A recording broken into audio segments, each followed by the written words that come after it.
Hi friends, ఇదిగోండి చక్కగా అరటిగా ఎగురు అంటే లంక మాంసం, వేడివేడిగా రైసు, ఇంకా పెరుగు. నేనైతే ఇంకా రసం పెట్టుకోలేదండి. దీని పక్కన రసం పెట్టుకుంటే ఉంటుంది అబ్బా, సూపర్గా ఉంటుంది. రసం పెట్టుకోండి సరేనా. ఇప్పుడు నాకు కొంచెం బాగోలేదు కదా, అందుకని పెట్టుకోలేకపోయాను. ఎవరైనా చేసి పెడితే తినాలనిపిస్తుంది, కానీ ఇప్పుడు ఎంతవరకు ఒప్పుకుందో అంతవరకు అయితే చేస్తాను. ఇప్పుడు టేస్ట్ ఎలా ఉందనేది చెప్తా. అసలు కర్రీ కదా సూపర్.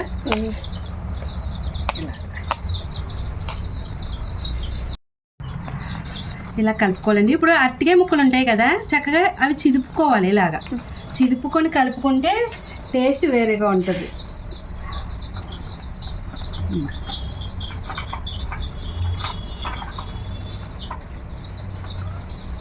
Super taste. ఇలా మీరు తప్పకుండా ట్రై చేయండి. ఇది ఎలా చేశాను ఏంటి అన్నది దీని ప్రాసెస్ వీడియో లింక్లో పెడతాను, చూడండి.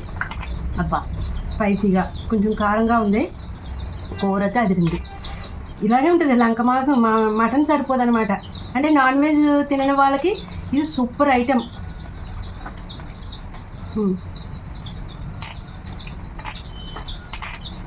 Super taste.